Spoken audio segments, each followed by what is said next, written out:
তো বন্ধুরা, রোশনাইয়ের এপিসোডে আজকে আমরা দেখতে পারবো আরণ্যক আর রোশনাই তো দুজনে রেস্টুরেন্টে বসে রয়েছে। আরণ্যক তো রোশনাইকে পেয়ে বাড়িতে যাওয়ার কথা বলেই গেল। এদিক দিয়ে রোশনাইকে বেনারসের কথা বললো। রোশনাইও বলল, স্যারজি আমি যদি বেনারসে যাই রাজেশ তো আমাকে কিছুতেই ছাড়বে না, আর আমি রাজেশের হাতে কিছুতেই ধরা দিব না। কিন্তু এরকম যদি হয়, রাজেশের হাতে যদি আমি না বাঁচতে পারলাম, আমি যদি মারা যাই, তাহলে এই কথা রোশনাইয়ের মুখে এই কথা শুনে আরণ্যক অনেক ভয় পেল। রোশনাইয়ের হাতটা জড়িয়ে ধরলো।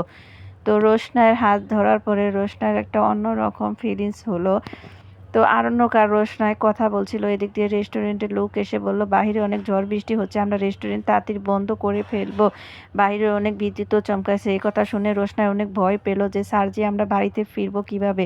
তখন রোশনাইয়ের সেই পছন্দের খাবারটা আসলো, রোশনাইকে খাইয়ে দিল আরণ্যক।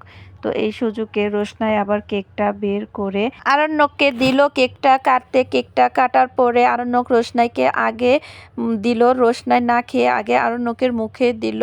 তো এদিক দিয়ে দুজনে অনেক খুশি। আরণ্যক তো অনেক খুশি যে এই বছরের জন্মদিনটা আরণ্যর কাছে অনেক সুন্দর কেটেছে।